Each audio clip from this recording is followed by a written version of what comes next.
How a Stewardess Survived a 10,000-meter Fall. Born in Serbia, Vesna Vulovic discovered a love for traveling after studying in London to enhance her English-speaking abilities. This would, however, to be a catalyst for a series of events which would eventually lead her to tumble over 10 kilometers down to earth into the Czech countryside. Her survival would eventually lead her to become a Soviet heroine, renowned across the Soviet Union. However, like many in a similar situation, she would suffer from survivor's guilt due to her being the only survivor of a terrorist attack that downed an aircraft. Her amazing feat of endurance and luck would land her in the Guinness Book of World Records, setting a record still not beaten to this day. Once Vesna returned to her home in Belgrade, she saw her friend in a flight attendant's uniform and remarked, "She looks so nice and had just been to London for the day."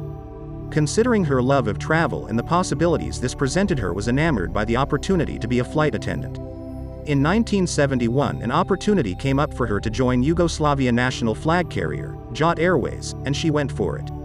The probability of her passing the medical exam was low considering her lifelong struggles with low blood pressure. However, with a substantial amount of coffee and clear enthusiasm, she was hired.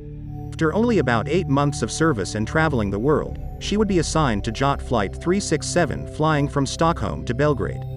She was part of a secondary crew ready to take over from a previous crew, but it quickly became apparent she wasn't even meant to be there.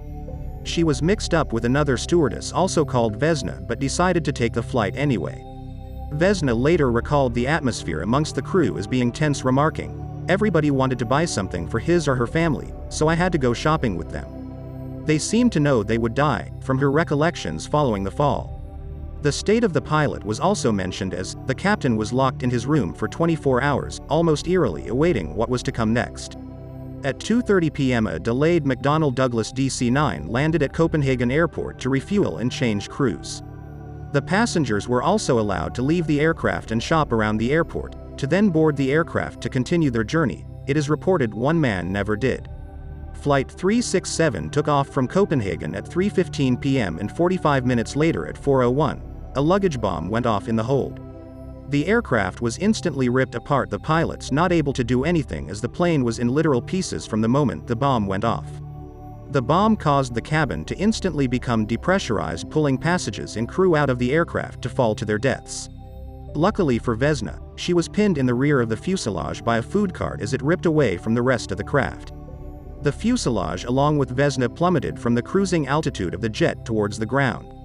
The aircraft had broken up over the Czechoslovakian village of Stewardess Survived, crashing into a combination of trees and snow slightly cushioned the impact.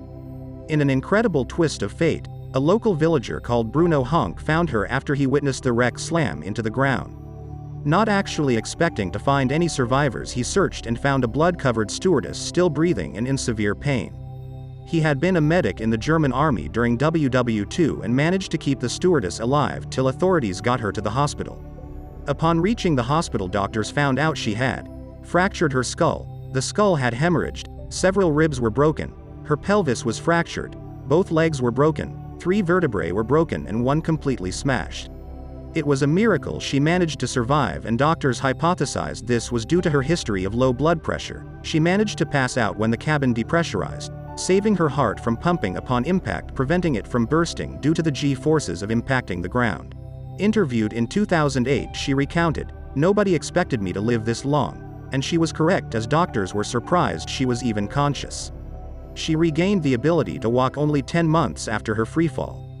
After undergoing several surgeries and over 16 months of recovery time, she ended up with a permanent limp and permanently twisted spine, but at least she was alive.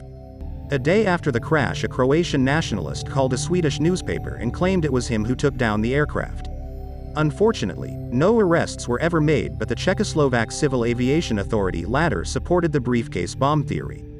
Croatian nationalists had carried out over 128 terror attacks against Yugoslavian military and civilian personnel. Due to this, Vesna's hospital room was under constant guard by police to ensure whoever was behind the attack didn't attempt to finish the job. Fortunately for Vesna, the fall didn't scare her away from flying, and in 1972 expressed her interest in resuming her role as a flight attendant. However, at this point, she had gained celebrity status within the Soviet Union and was even made an honorary citizen of Stewardess Survived.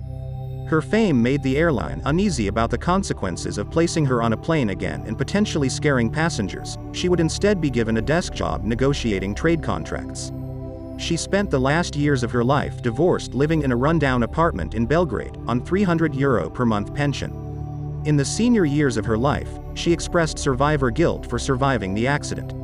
In her words, "Whenever I think of the accident, I have a prevailing, grave feeling of guilt for surviving it and I cry. Then I think maybe I should not have survived at all." She decided to become a devout Orthodox Christian as a way of dealing with her declining mental health and declined therapy offers for her survivor's guilt. She claimed that the whole event had even turned her into an outspoken optimist, claiming if she can survive what she did, she could survive anything. In December 2016, Vesna's friends became very worried about her as she had stopped answering phone calls. On the 23rd of December, locksmiths forced the Vesna's house door open and discovered her body. Her cause of death is unknown, but her friends claim she struggled with heart ailments in the years leading up to her death. To this day, Vesna Vulovic is recognized by the Guinness Book of World Records as having the highest fall survived without a parachute, a record not broken since her fall in 1972.